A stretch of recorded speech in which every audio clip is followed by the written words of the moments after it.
మీ ఎలాంటి వ్యాపార ప్రకటనలకైనా వెంటనే మా ఛానల్ సంప్రదించండి. ప్రస్తుతం మనతో పాటు ప్రముఖ ఆధ్యాత్మికవేత్త, జ్యోతిష్య వాస్తు పండితులు, లలితాదేవి ఉపాసకులు బ్రహ్మశ్రీ నానాజీ పట్నాయక్ గారు ఉన్నారు. గురుగారితో మాట్లాడదాం. నమస్కారం గురుగారు. శ్రీమాత్రే నమః. గురుగారు, కొంతమంది అమావాస్య అసలు మంచిది కాదు అంటారు, కొంతమంది ఏమో పర్వాలేదు మంచిదే అంటారు. అసలు ఈ రోజు ఎటువంటి పూజలు చేయకూడదు, ఆత్మలు జరుగుతాయి అంటూ ఉంటారు. అసలు ఈ రోజు మనం పూజ చేసుకోవచ్చా, చేయకూడదా? అలాగే మరి ఈ రోజు ఏ దేవతలకు పూజ చేసుకోవాలి, ఎలాంటి మంత్రాలు జపించుకోవాలి, మీ మాటలో తెలియజేయండి. అమావాస్య మంచిది అనేటువంటి తమిళనాడు ప్రాంతం వారికి మంచిదండి. మనం అమావాస్యని పర్వదినంగా చూడం. అయితే దేవీ భాగవతంలో ప్రత్యేకంగా అమ్మవారు కొన్ని తిథుల్ని చెప్పడం జరిగింది. అందులో చతుర్దశి, అష్టమి, నవమి.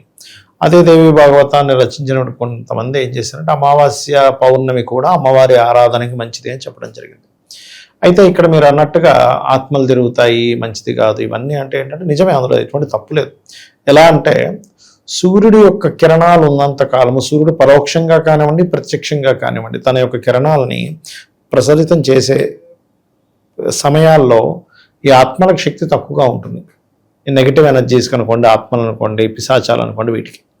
అందుకే చూడండి, మనకి రాక్షస సంబంధించిన విషయాల్లో శక్తి పెరుగుతుంది అని చెప్తూ ఉంటారు. మనకి మహాభారతంలో కూడా చూసినట్లయితే మన భీముడి యొక్క పుత్రుడు ఘటోద్గజుడు ఎవరైతే ఉంటాడో అతను రాక్షసాంశ. యుద్ధం జరిగేటప్పుడు ఒక్కోసారి ఘటోద్గజుడు విజృంభించేటప్పుడు మిగతా వాళ్ళందరూ అంటారు, బాబు చీకటి పడంగా వెంటనే ఉదయంరా, చీకటి పడిందంటే మనం తట్టుకోలేము అని చెప్తారు. అప్పుడు కొన్నిసార్లు మహాభారతంలో కూడా రాత్రిపూట కూడా యుద్ధాలు జరిగాయి. పగలపూట వరకే ఉండేది, కానీ కొంతకాలం గడిచిన తర్వాత రాత్రి సమయంలో యుద్ధాలు జరిగినప్పుడు ఘటోద్గజుడు విపరీతంగా విజృంభించేసేవాడు, రాక్షస శక్తి.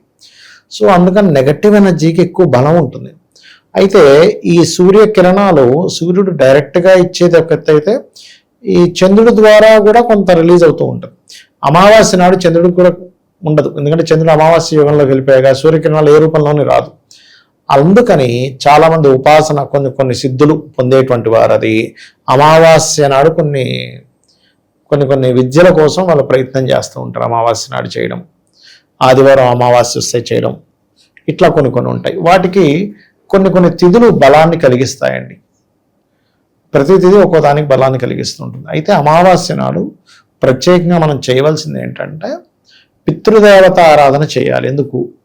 ఇప్పుడు కొన్ని పోర్ట్ఫోలియోస్ ఏవైతే ఉంటాయో, కొన్ని డైమెన్షన్స్ ఏవైతే ఉంటాయో, ఆ డైమెన్షన్స్కి ఇప్పుడు ఆత్మలతో ఇబ్బంది అని అనుకున్నాం కదా, కొన్ని పిశాచాలు, కొన్ని ఆత్మలు, వాటిని పంపించేటువంటిది శక్తి మన పితృదేవతలకు ఉంటుంది.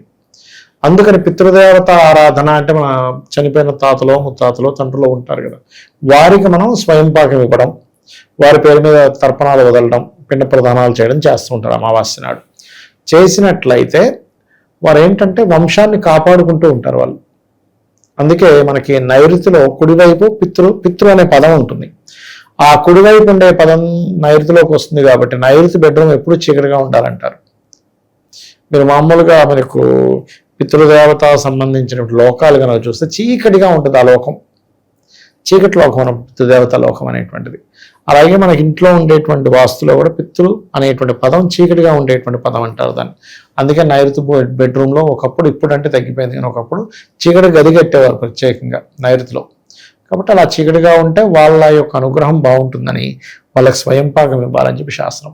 దాంతోపాటు సాయంత్రం సమయంలో చీకటి పడ్డా తర్వాత చక్కగా దీపారాధన చేసి ఎన్నిసార్లు మీరు లలిత చదివితే మీ ఇంట్లో ఉండేటువంటి నెగిటివ్ ఎనర్జీ పోతుంది.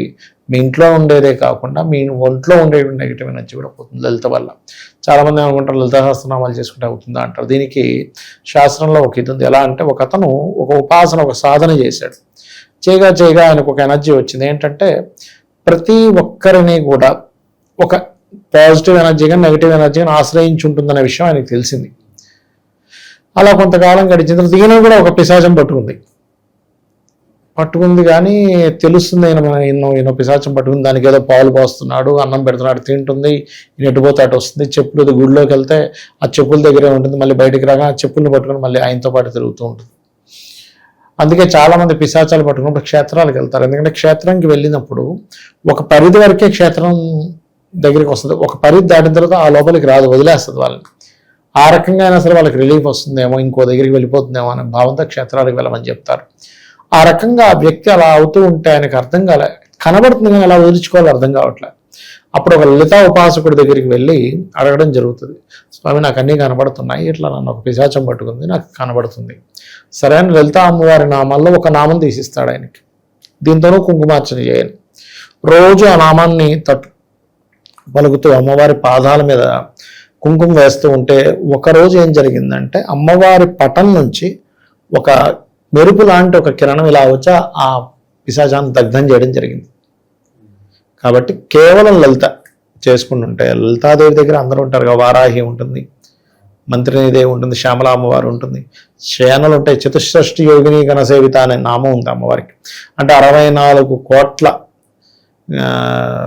యోగిని దేవతల చేత పూజింపబడుతుందట అమ్మవారు. ఇలా ఒకసారి భాస్కర్ రాయలు వారు ఒక ప్రవచనం చెప్పేటప్పుడు పండితులందరూ అబ్బా 64 కోట్ల దేవతలు ఉంటారా నిజమేనా అన్నట్టుగా మాట్లాడితే, రేపు పొద్దున్న వెళ్ళరా అండి నీకు చూపిస్తా అంటాడు. ఎందుకు చూపించేది అనుకుని వీళ్ళు వెళ్తారు. చక్కగా శ్రీచక్రార్చన చేసి ఆ జలాన్ని తీసి కంటికి రాసి మంత్రం వేస్తాడు.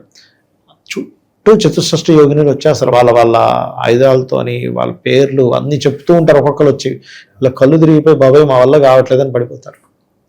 కాబట్టి ఏంటంటే వీళ్ళందరూ కూడా అమ్మవారి కిందన ఉండేటువంటి వారు కాబట్టి ఆ రోజు ఖచ్చితంగా అమ్మవారి యొక్క ఆరాధన, పితృదేవత ఆరాధన ఎంత చేస్తే మనలో ఉండేటువంటి కొన్ని నెగటివ్స్ బయటికి పోతాయి. ఎందుకంటే మనం అనుకుంటాం ఎంతసేపు గ్రహస్థితుల వల్లే అని, అలా కాదు. ఒక్కొక్కసారి మన గ్రహస్థితులు ఒక్కొక్కసారి పిశాచ యోగాలు ఉంటాయి, పాపగ్రహ సంబంధాలు, క్రూరగ్రహ సంబంధాలు, మహాదశలు, అంతర్దశలు వచ్చినప్పుడు ఆ పిశాచ యోగాలు ఆ దశలు ఇస్తున్నందుకు మనకి ఎక్కడికో వెళ్ళినప్పుడు ఏదో గాలి గుదూలి ఏదో ఎవరికో ప్రయోగం చేస్తే మన మీదకి రావడం, లేకపోతే ఏదో కారణాల చేత మనకు ఒక చిన్న నెగిటివ్ ఎనర్జీ రావడం జరుగుతుంటుంది. అవన్నీ కూడా లలితా అమ్మవారిని ఆరాధన చేసుకోవడం ద్వారా తొలగి. సో మంత్రాలు కూడా లలితా సహస్రనామం చదువుకుంటే చేసుకుంటే చాలా మంచిది. ఓకే, ఓవరాల్గా అమావాస్య రోజు ఏం చేయాలి, ఎలాంటి పద్ధతులు పాటించాలి, మంచి విశ్లేషణ అందించారు. ధన్యవాదాలు. శ్రీమాత్రే నమః.